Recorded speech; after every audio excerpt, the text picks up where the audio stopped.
Sorry. I call to order the April meeting of the Lafayette Common Council. Please stand for the Pledge of Allegiance.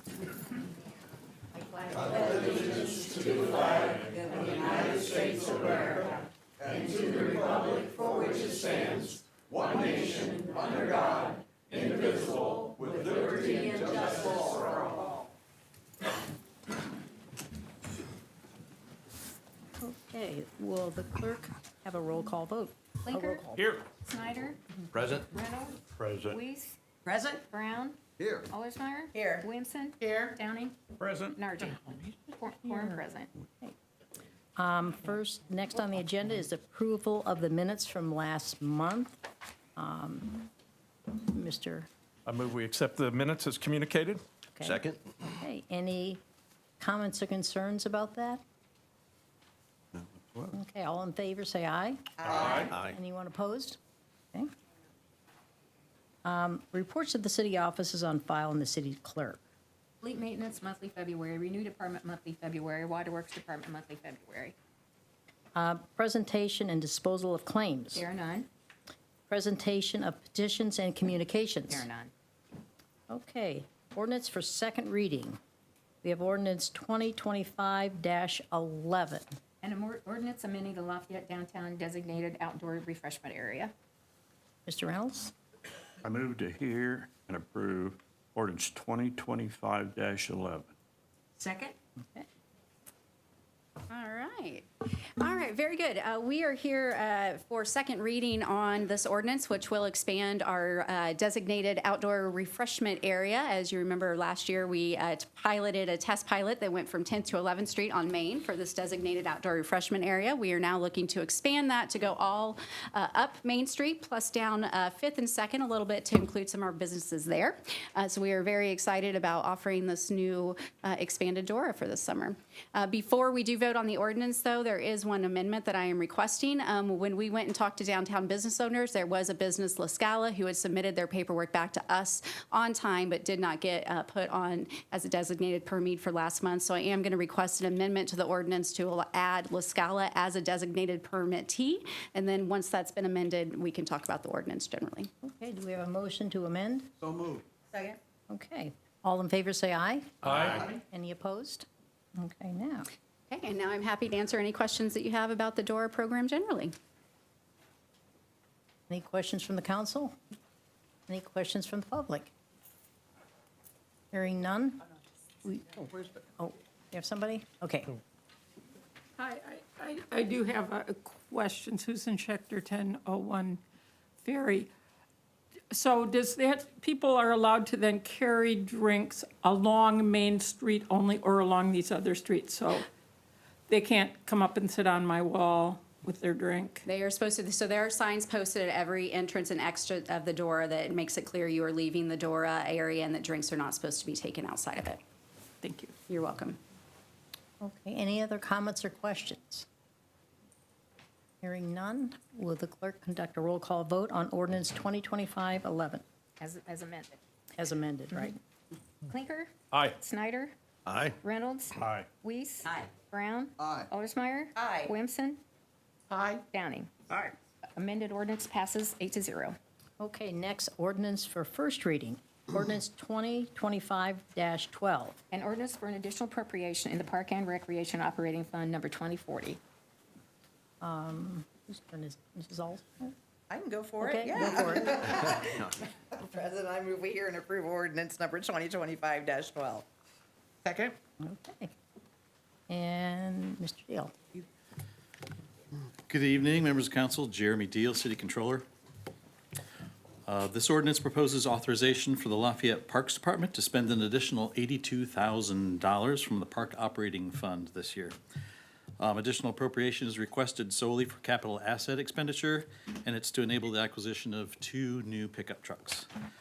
The Parks Department experienced some very abrupt deterioration of vehicles early this year, and after assessment by our Fleet Maintenance Department, we determined that rather than invest more in maintenance to these problem vehicles, it would better serve the city to just acquire new units. At budget time, I forecast the park operating fund to have a 2025 year-end cash balance of around $542,000, so resources are ample to support the request. However, we anticipate the Park Foundation is going to reimburse the city for one of these, so city park funds will only bear the cost of one truck. So I respectfully ask for your approval of the appropriation request. You said abrupt deterioration? Did they Well, maybe rust we before our just very suddenly eyes? Or the recognized it. engines falling out? We had transmission issues with one, and they're a couple of them were pretty old, Yeah, so it's. Viking funeral. Okay, any other comments from council? Questions? From the public? Any comments or questions about this ordinance? Okay, seeing none, will the clerk conduct a roll call vote on ordinance 2025-12? Clinker? Aye. Snyder? Aye. Reynolds? Aye. Weiss? Aye. Brown? Aye. Allersmeyer? Aye. Williamson? Aye. Downing? Aye. Ordinance passes 8-0. Okay, I think I'd like to add to that, if I might. Tyler, the vote's already been concluded, but you can speak generally at the public comment at the end. Okay? You're welcome. okay, we need to set a public hearing for this for May 5th, 2025 at 6:01 here. So moved. Second. Okay, all in favor, say aye. Aye. Opposed? Okay.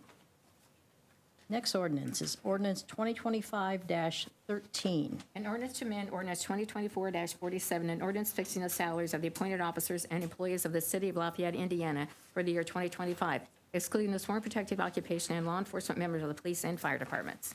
Okay, Mr. Clinker. Move we hear ordinance 2025-13 on first reading. Mr. Snyder? Second. Good evening, City Council. My name is Andy Milam. I'm the IT Director. We've been anticipating the upcoming retirement of a civilian IT technician in the Lafayette Police Department. And this ordinance reflects a planned transition we've had in mind for some time.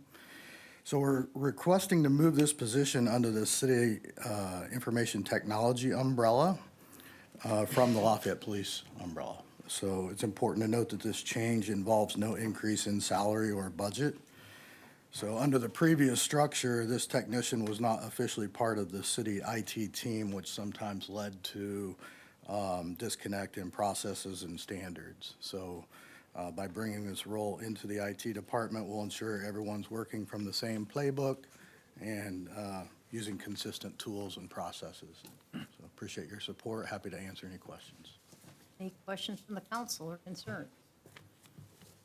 Any questions or concerns from the public? Seeing none, will the clerk conduct the roll call vote for ordinance 2025-13? Clinker? Aye. Snyder? Aye. Reynolds? Aye. Weiss? Aye. Brown? Aye. Allersmeyer? Aye. Williamson? Aye. Downing? Aye. Ordinance passes 8-0. Next is ordinance 2025-14. An ordinance to amend the zoning ordinance of Tippecanoe County, Indiana. Mr. Reynolds? I move to hear and approve ordinance 2025-14. Second? Okay. All right, what you have in front of you is really what I would call kind of a technical amendment of our zoning ordinance. There is a procedure for terminating a special exception that had previously been granted by the Board of Zoning Appeals. The way the language is currently written, any interested party, staff member, or the administrative officer can start that process. This amendment makes it clear that only the administrative officer can start that process. Just for context, the APC staff does report in their staff report they're not actually aware of anyone trying to terminate a special exception, but this is language changes that were identified to just make the process cleaner if it's ever needed to be used. Okay, thank you.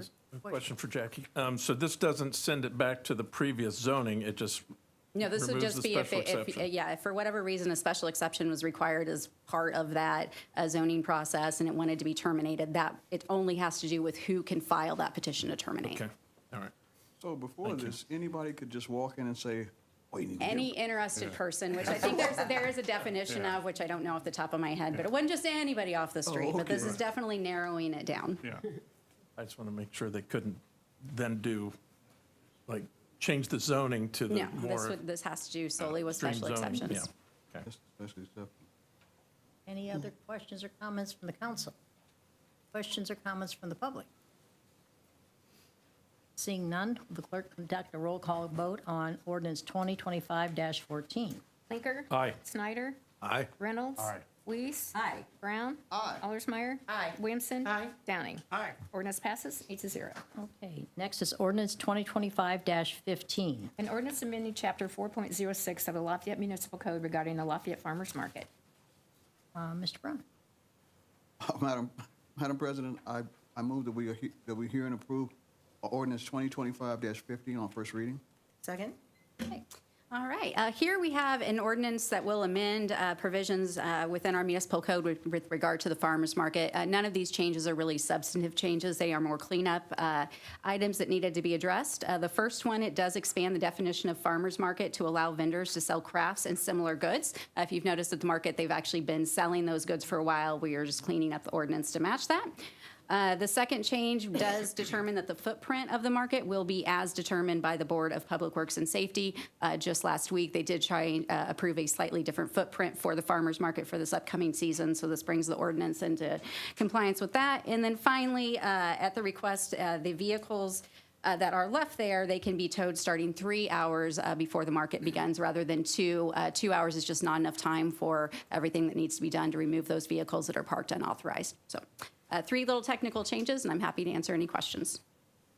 Any questions from the council? Any questions? Just for my own information, is the footprint going north? Is that the? The footprint going north You said they're talking it's about gonna be- expanding the footprint. Yeah, they're moving the footprint. Cindy, do you know what? That's what I was asking Board of Work. It's On gonna go Fifth up to Main Ferry. Street. It's Yeah. gonna go up Main Street Yeah. a little bit to Okay. the east and down, or up, and then down a little bit to the west. Okay. Pull in on Ferry, pull in on Fifth Street from Ferry inward a Okay. little bit to take that parking lot out of play. It's a new process of doing a lot of downtown festivals, creating permanent footprint, so it's easier to provide security. I just thought public might like to know where it's going. Thank you. Any And me. comment from the public on this ordinance? Hearing none, will the clerk conduct a roll call vote on ordinance 2025-15? Blinker. Aye. Snyder. Aye. Reynolds. Aye. Weiss. Aye. Brown. Aye. Allersmeyer. Aye. Williamson. Aye. Downing. Aye. Ordinance passes 8-0. Okay, now we'll go to resolutions. Resolution 2025-06. A resolution to transfer appropriations between the major budget classifications. Okay, I move we hear and approve resolution 2025-06. Second. okay. Jeremy?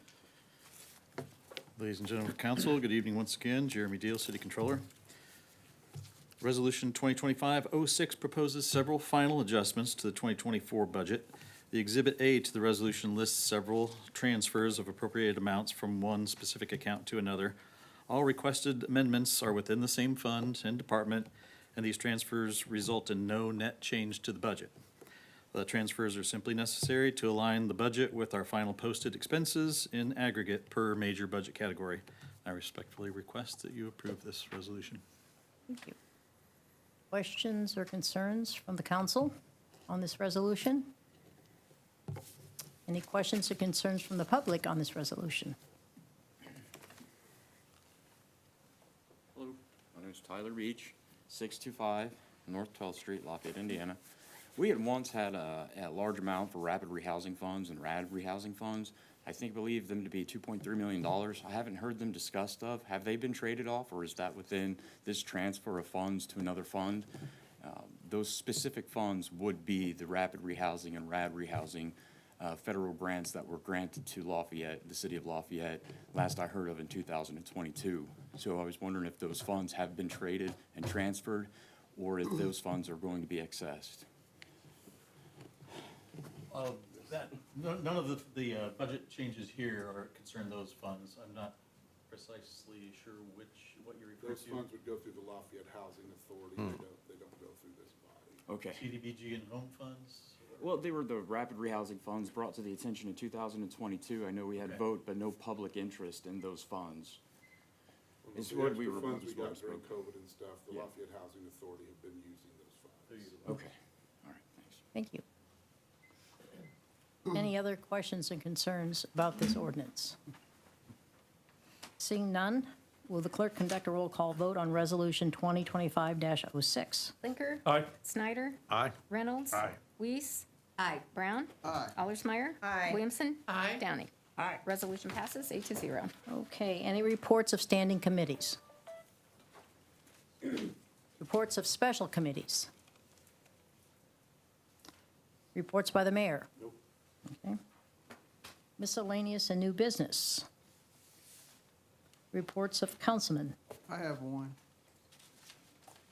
I cannot let this meeting go by without saying a word about this guy who used to sit in here with us. He touched each and every one of our lives. In this job, you get to meet a lot of people, awful lot of people. And very few of them, well, are people that you are actually glad you got to meet. And I was so glad I got to meet Lon Heidi.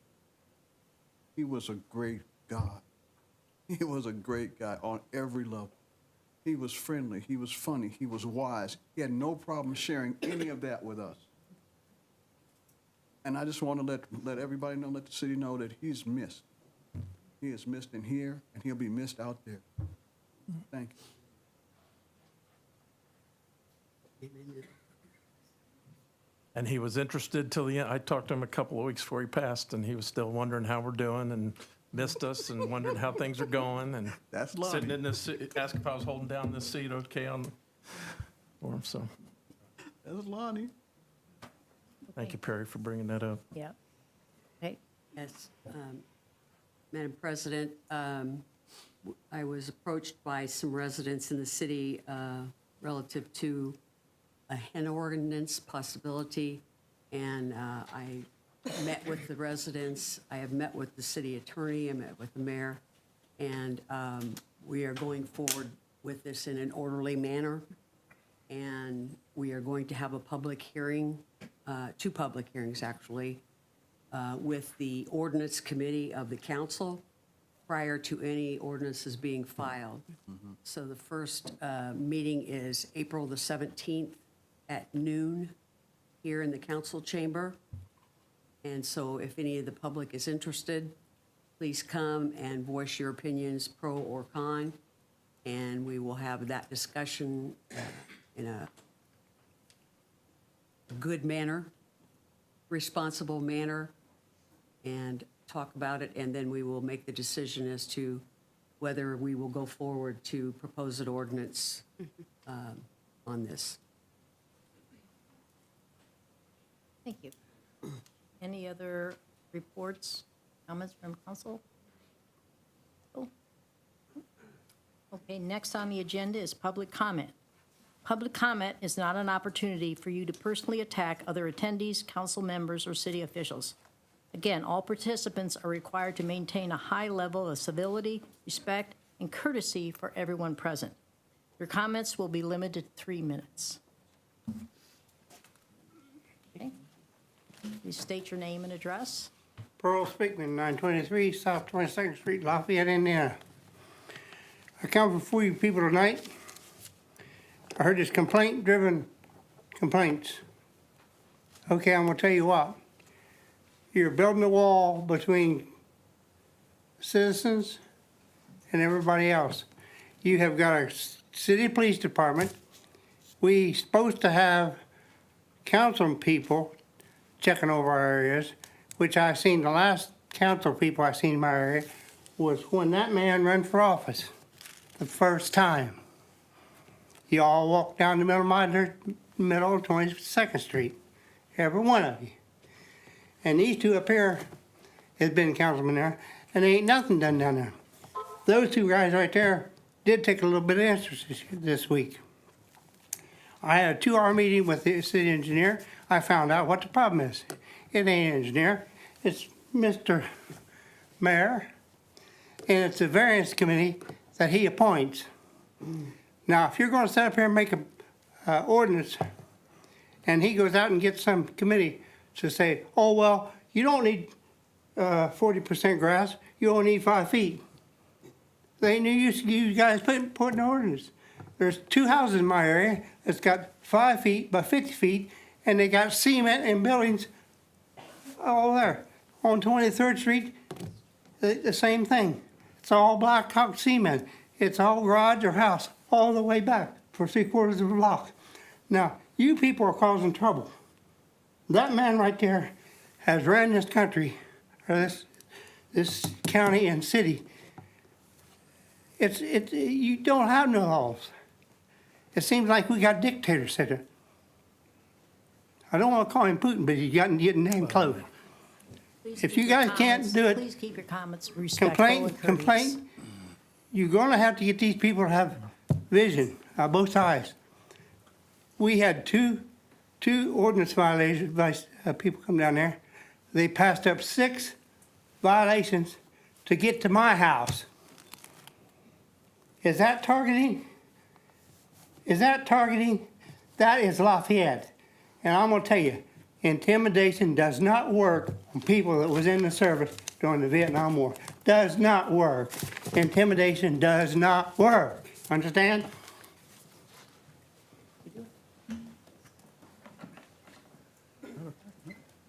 Any other public comment?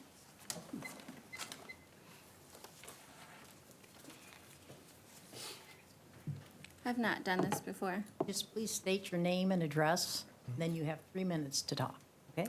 My name is Erica Allen. I live at 60 Sierra Court, Lafayette. Good evening, City Council members. My name is Erica, and I'm a resident of this city. This past weekend, I volunteered as a safety marshal during a peaceful protest. What happened that day was frightening, but what happened afterward was infuriating. A man opposing our protest arrived, got out of his truck, and began aggressively confronting demonstrators.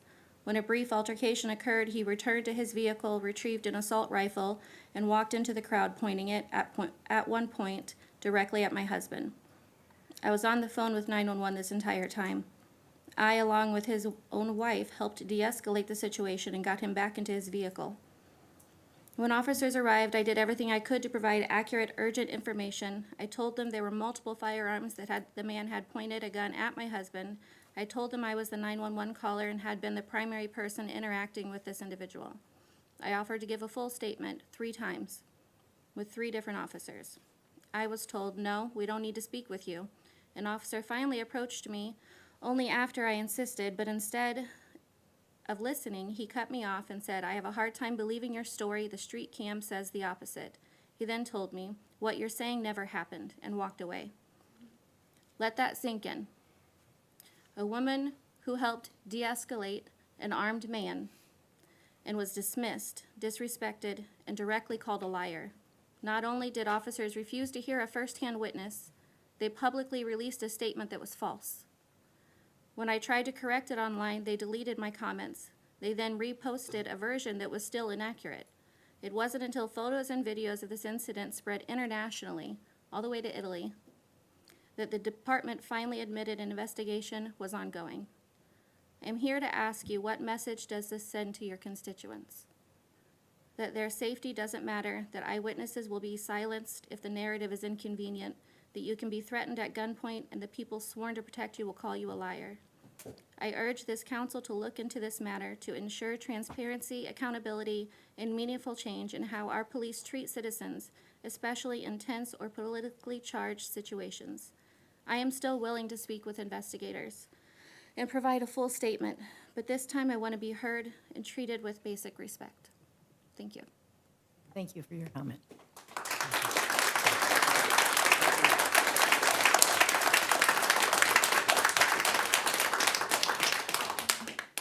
Do we have other public comment? Good evening. My name is Stacy Bogan. My address is 116 Circle Lane Drive in West Lafayette. I was the primary point of contact for the event on Saturday. I was a volunteer through the 5051 organization. Of course, I immediately contacted the team of experienced organizers who have run so many successful events in town, including Ms. Allen and many others with whom you're no doubt familiar. And I'm only speaking right now because of the article in the Journal and Courier, which was posted about 22 minutes ago, which states falsehoods. It implies that we showed up with hundreds of people and gave the city no warning. That is false. I contacted the police first thing. I believe it was March 7th. As soon as I volunteered, I called the City of Lafayette Police Department, and they said, great. They said, talk to the sheriff. They said, the courthouse is the sheriff's purview. I said, great. I called Sergeant Webb of the Sheriff's Department and had a lengthy conversation with him, and he explained to me the importance of getting a permit for such events. I said, wonderful. And he's directed me to the commissioner's office to get that permit. The commissioner's office emailed me the permit. I rented up the permit, and it said right there, insurance required. So I emailed my friends. I said, hey, guys, we need insurance. My friends threw in some money. I called Julie Ish of the Ish Agency and said, can you hook me up with some insurance? She said, I'll call you back in an hour. An hour later, she called me back and she said, no. She said, nobody will sell that insurance. I called another agency in town whose name I've forgotten, I'm sorry. They said no. She just put me on hold for a minute and called her, and she said, yeah, nope. I called Allstate, my insurance carrier. They have an event department. The event department said, nope. I also went to www.eventinsurance.com. There is nothing on their list for a political demonstration rally. It's for baby showers and bar mitzvahs. So I called Sergeant Webb the next day or two later, because this took a couple of days. A day or two later, I said, sir, I cannot get insurance. And he said, well, then it's going to be on you. I said, whoa. I said, well, you know, people are going to show up because there's a public event. It's not on me. We have a right to have a civil event.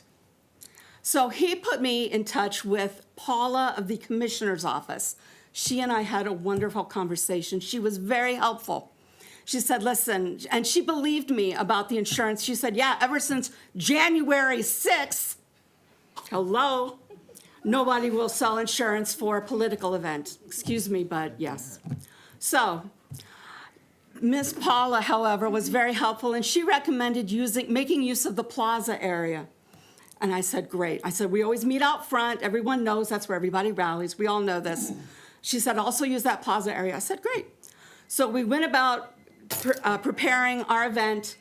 And as the numbers came in larger than we might have thought, because there's a lot of interest, I called the city, not the city, I called Sergeant Webb specifically on Thursday of this week. And I said, Sergeant Webb, we're looking at 400 to 600 people. He said, why didn't you just have it at a park? I said, because we want to have it at the courthouse. That is the center of town. Please wrap up your comments. So they were called on 2 days before the event. I called Sergeant Webb. I called the commissioner's office. I left a message with the mayor's office. And I had Randa Halsema contact the Main Street Vendors Association because I thought they'd appreciate a heads up. People were told. Thank you for your comments. Thank you. Other public comments? Hello. My name is Tyler Beach, 625 North 12th Street, Lafayette, Indiana. I have a couple projects that I wanted to work on with the city. These first project is a crosswalk at Farrington Court Apartments, and it's senior citizens and living assistance home. The trail that they trek is a really long one around their building and around the parking lot, and then finally to the store. There's a solution to this. There have been 3 senior citizens that have been hit this year alone, I'm told. Senior citizens living at that facility. We could put a crosswalk there, just right across the street from Walmart, from the Farrington to Walmart. I have talked to the city engineer and Public Works and Safety. I just keep getting pushed around. Usually it's, into the direction of another authoritative figure. The second is the bee boxes. I know that we have pollination with the 4-H co-exhibition with the Purdue 4-H projects and the environmental projects. I noticed that we would usually put the bees' pollination flowers somewhere in direct sunlight. So what's happening is these little guys are getting too exhausted, and they're dying from the exhaustion trying to get their pollen, which we incorporate our ability to assist them with. I think it would be most appropriate to put the pollination flowers in a shaded area when we do plant them, or give them some sort of curtain to shade them from the sun. It's going to make a big difference, and it's practical.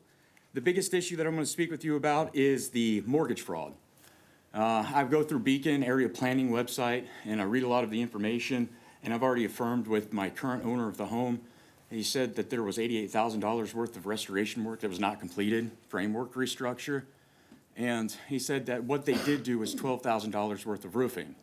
They didn't even do that up to code. This home does not pass inspection. It hasn't passed inspection since I've lived there. And now that I've uncovered that they have this deficit of, this difference of $88,000 from what they said is spent to $12,000, what was actually spent. And I've emailed the property courts. I've emailed Mr. Mayor about it. I've emailed the code engineers, the code enforcers and engineers, Lafayette Housing Authority, HUD. And it seems like something they could fix immediately in a mortgage adjustment, but they just don't do it. And then finally, breaches of peace in my district. Mr. Perry Brown, there's often breaches of peace, a lot of screaming at the night. It seems some sort of gore or Torah law that's taking place in some, sub-community that's within our public community, and they're doing it a lot. I mean, it's every night. Usually I hear some sort of pleas and screams for help or gunshots, which I haven't heard lately, but definitely screams and stuff like that. Just, it's constant. Have you reported these breaches of the peace to the police department? Yes, I have some things that are photographable. I would take pictures of and send them in, but the 911 operator does not receive pictures, which is something I still advocate for.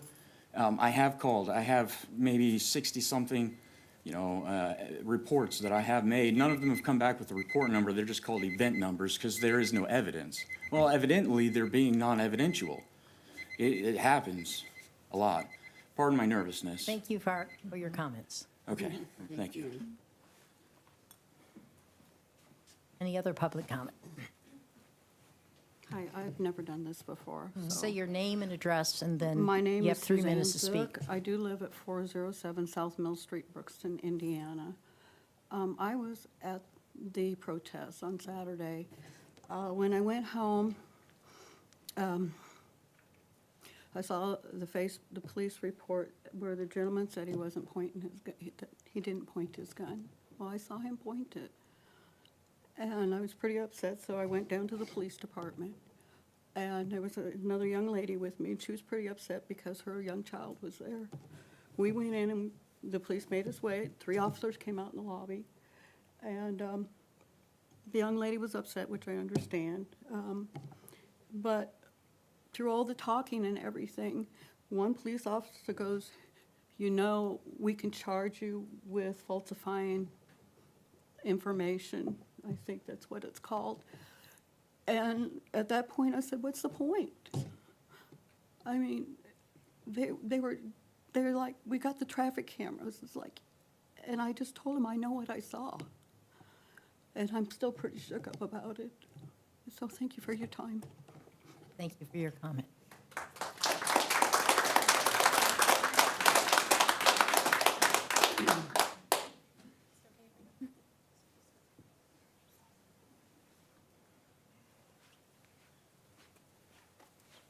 My name is Erin Moonwalker. I live at 1147 Hillcrest Road in West Lafayette.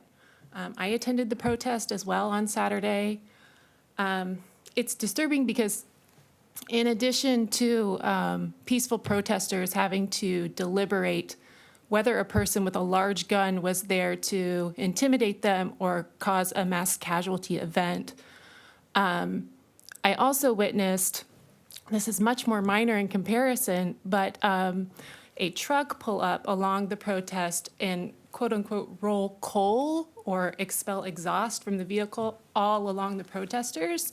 And I turned around to see what the sheriff's deputies would do, and they did nothing.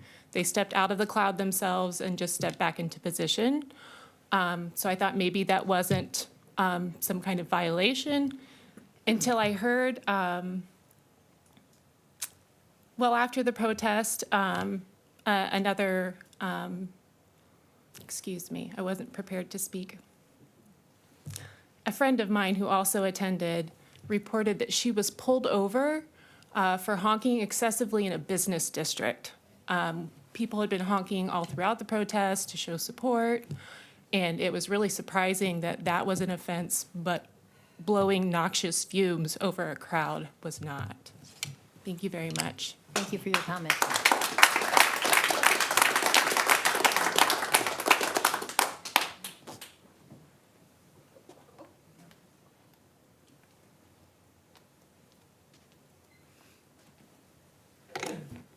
Perry Barbie, 3700 Rosebud Avenue. First of all, we all got to pause a minute. And this isn't Lafayette that we know that'll happen Saturday. We all got to take a deep breath and pray to God that nothing like this ever happens again. We got to come together. I don't know who's telling what side is right, but all we got to do is just pray for each other, and that something like this won't never happen again. This isn't the Lafayette I know. I came to Lafayette 39 years tomorrow, and it's one of the best things that ever happened to me, but this isn't the Lafayette that I know. We just, like I said, and I say it again, we just all need to pray for everyone that was involved on Saturday. Because I got all other self stuff I could say, but it's not the time. Keep all you guys in my prayer and everyone else. Thank you for your comment.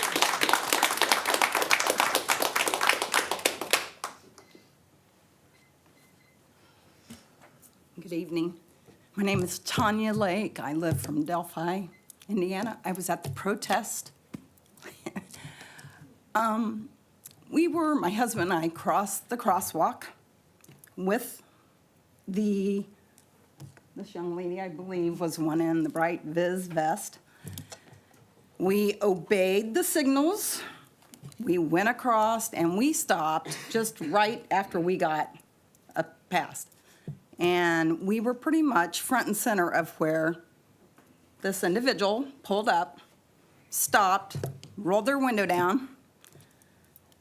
I couldn't really hear her. I was probably 10 foot from her. Could not really hear what she was saying, and I kind of disregarded it, but kind of kept my eye on it. And then she brought her bullhorn out, and then I seen her husband exit. Of course, then my husband took off towards that direction, and so it escalated. There was the pushing, shoving into the protesters. I was frightened. I was very frightened. When he went back and retrieved his rifle, he literally came right at me. He stopped and retracted because of his wife's request. I seen the gun. I could have reached out and touched it. I was frightened for my life. And then to see a police presence. There was no police presence at all when we got there. When we first started our march, nothing. I think if there would have been a police officer, not even out, but just a presence, a visual, this whole situation would have escalated. So I kind of blame Lafayette City Police Department. They didn't handle it well. And the report they give was BS. It did not happen like that. Thank you. Thank you for your comment.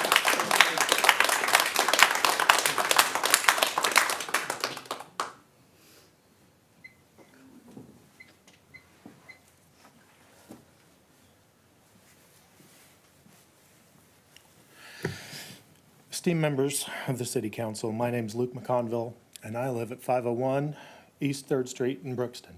And I attended Saturday's protest, and I stand before you today deeply concerned.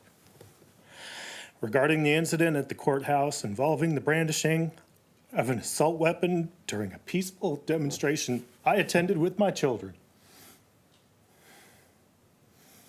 I'm a public school teacher at Harrison High School. For 22 years, I've taught in the public schools, and I expect better. Information gathering from local news sources, police reports, and here are the key points. This demonstration was organized by the 5051 movement. It took place near the courthouse, around the sidewalk, and on the downtown sidewalks. This altercation between a driver and protesters reportedly being with verbal dispute and escalating to a protester allegedly headbutting the driver. And following this, that driver retrieved what's described as an assault weapon from his vehicle, and the Lafayette Police Department's investigation indicates that while the firearm was not knowingly, quote unquote, intentionally pointed, quote unquote, at any individual in its presence, you've got significant people to dispute that claim. It's been reported that the driver was detained and then released. There are conflicting reports within the community regarding the exact nature of the driver's actions and the level of threat that was perceived, but the presence of an assault weapon in such a volatile situation poses a clear and present danger.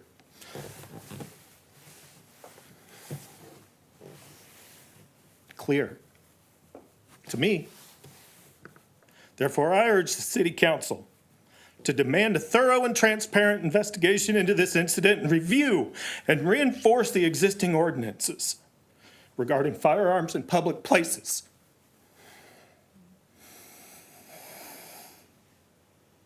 Facilitate an open dialogue between law enforcement and community leaders. And concerned citizens. Take into very serious consideration the fear that has been instilled in this community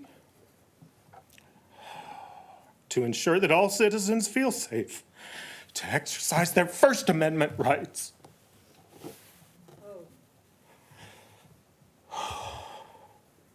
Without fear of armed intimidation. Our community deserves to feel safe and protected, and we must take decisive action to prevent future incidents of this nature. Thank you for your attention in this matter.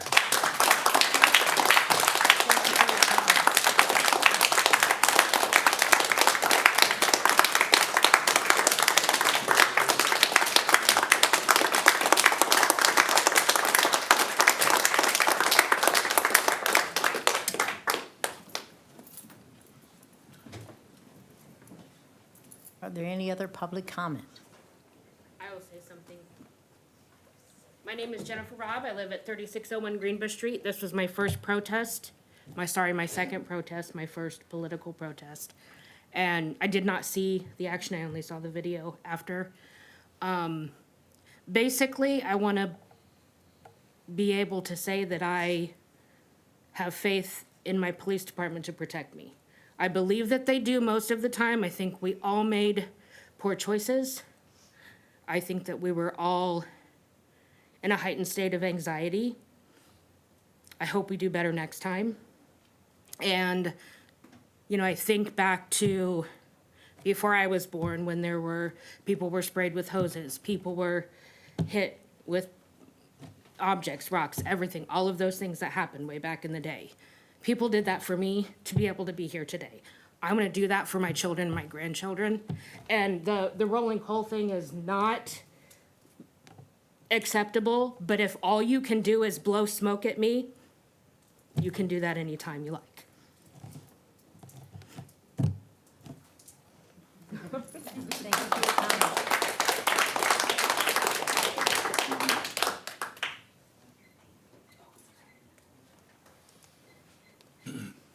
Hi, my name is Sarah Dauber. I live at 100 Bridgewater Court in Lafayette, 09.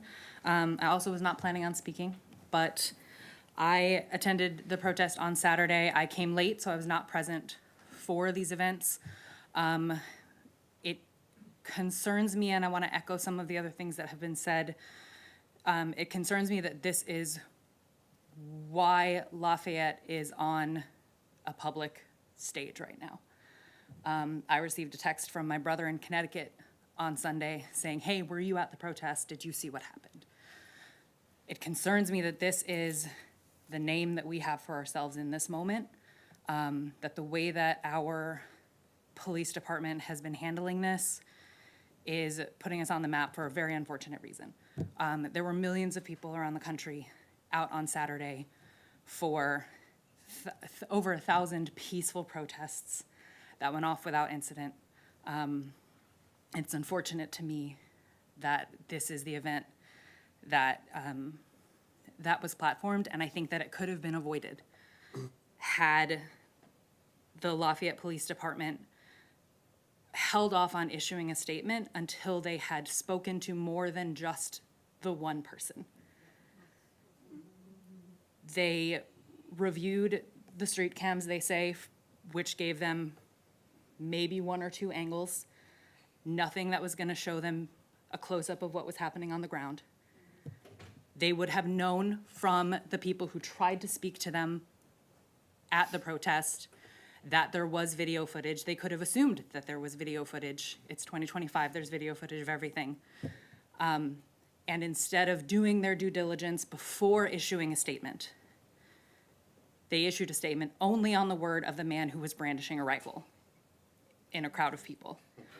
Only on the word of a man who was claiming that he was brandishing a rifle in self-defense, even though he had ample opportunity to return to his vehicle to get that rifle.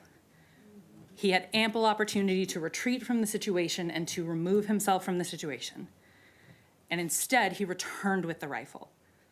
And our police department still issued a statement that he retrieved it in self-defense. It is no longer self-defense when you can remove yourself from the situation, return to your vehicle, and drive away.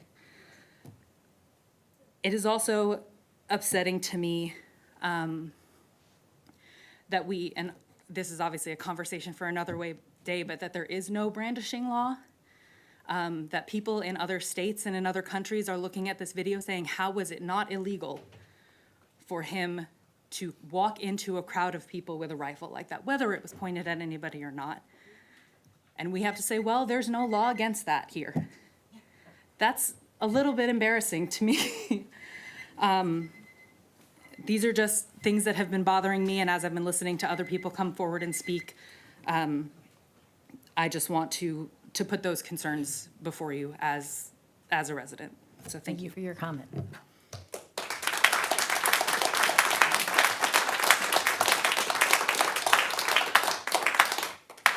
Are there any other public comment?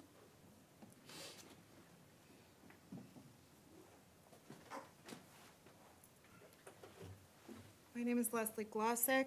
I live at 814 North Chauncey Avenue in West Lafayette. I was also at the protest. I find it very interesting after I did not plan to speak, and I hear all these people talking, and I find it very interesting that only one person was charged with a crime when I saw another person commit several crimes that day. I saw that man point a gun at Nate Alt's stomach, right in front of me, within 4 feet. My 2-year-old daughter was in the crowd, and I was terrified.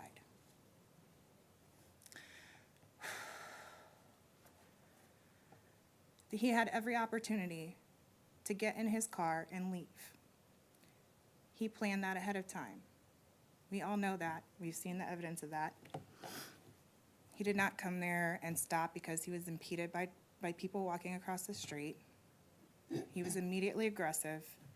He was aggressive with women. I don't understand how that is not intimidation with a deadly weapon. Everybody was intimidated. People are traumatized. One man was injured, and he's the one that hurt everybody else. That's all I have to say.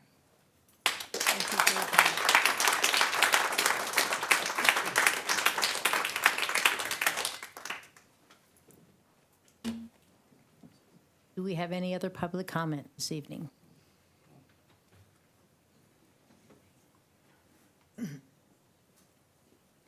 My name is Amanda McKinney. I live at 6102 Silver Creek in West Lafayette.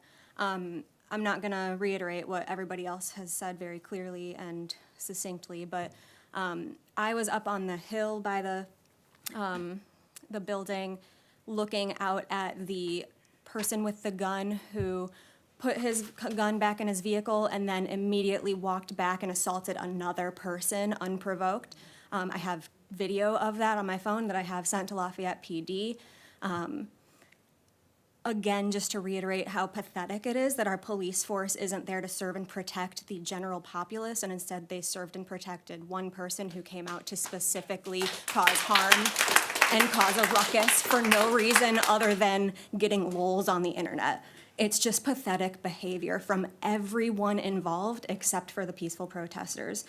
I have so much footage on my phone that shows nothing being done wrong in the actual crowd, but this man coming at people, butting them with his chest and his stomach, and just being a disgusting human being.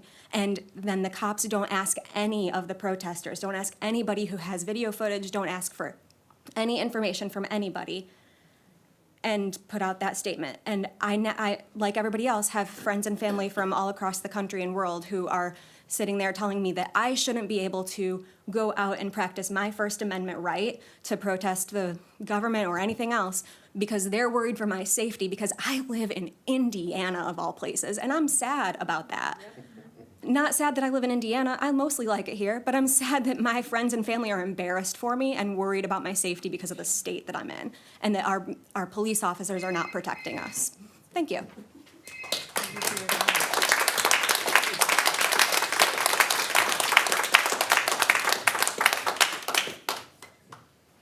Is there any other public comment?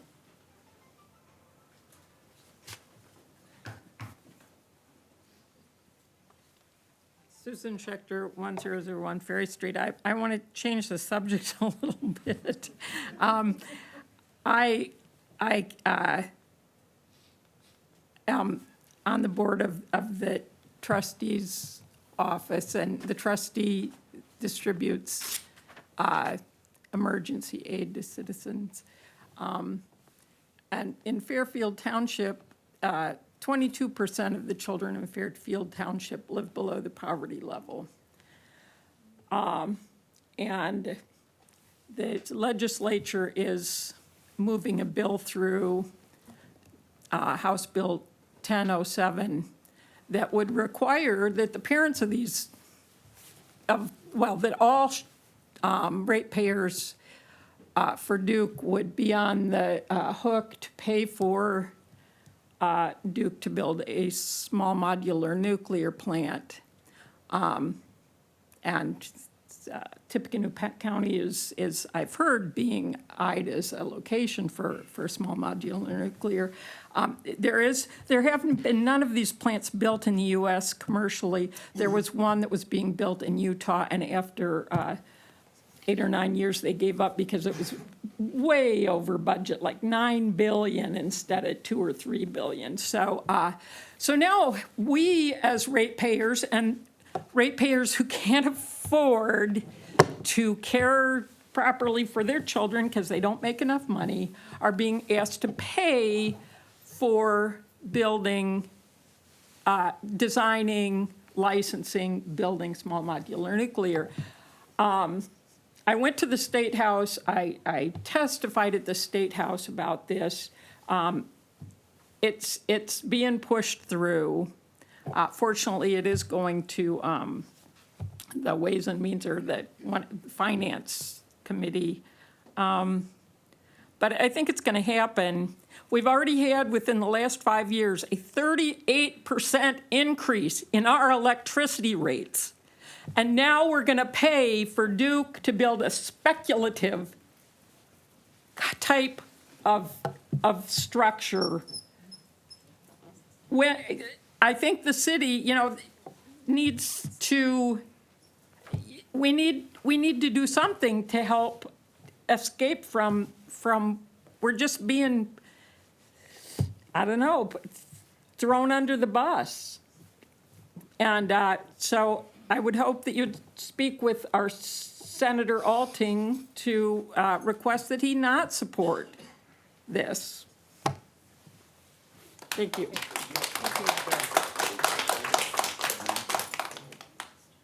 Any other public comment this evening?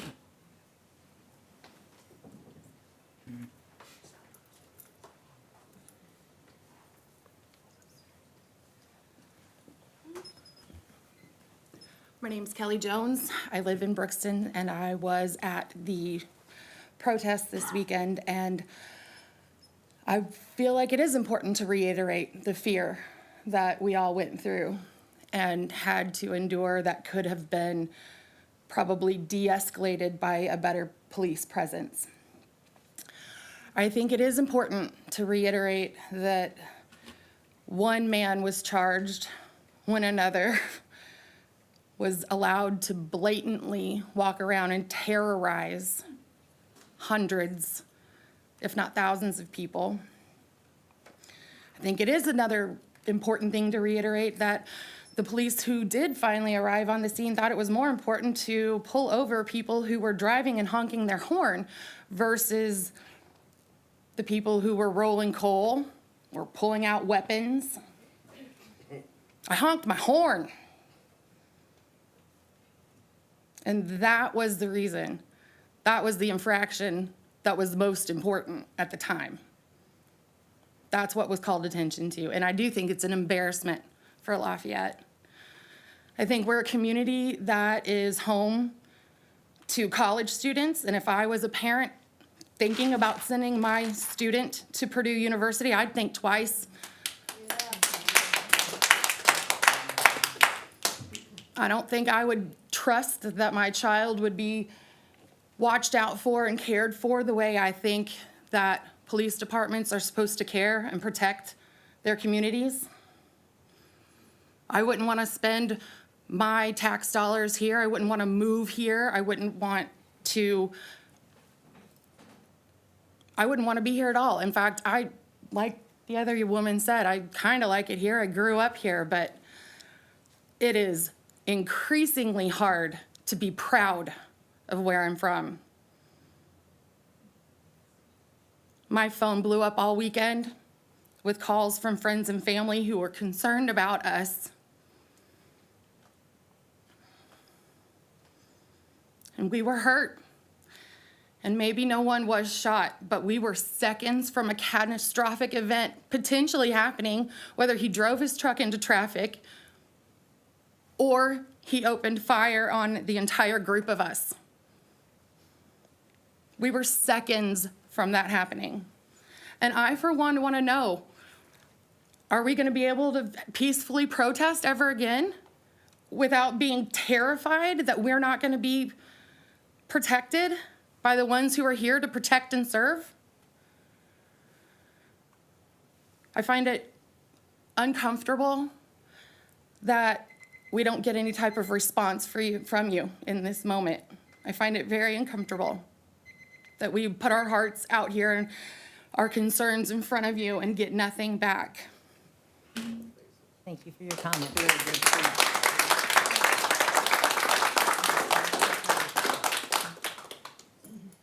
Any other public comment?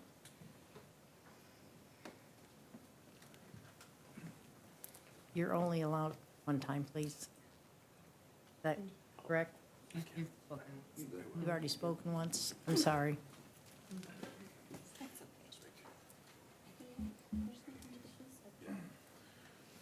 So, my name is Nate Alt, 60 Sierra Court, and I'll just say what she was going to say. We just recently, just a few minutes ago, saw that the police posted from Sergeant Verma. Sergeant Verma posted that if we, at the protest, had wanted protection, we should have asked for it, that they never received any request for protection from the police. So I just want to say that. I also want to kind of say it's not all police. I work in the addiction field, so does my wife. I work with police officers, and there are some absolutely fantastic police officers that show every day that they care very much for our people, and it's really unfortunate that in this case, it was the ones who don't seem to that were highlighted and put in the spotlight. Thank you. Thank you.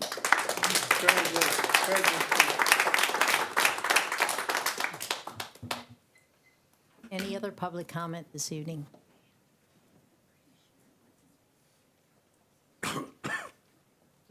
Seeing none? Move for adjournment? Okay. Second. All in favor, say aye. Aye.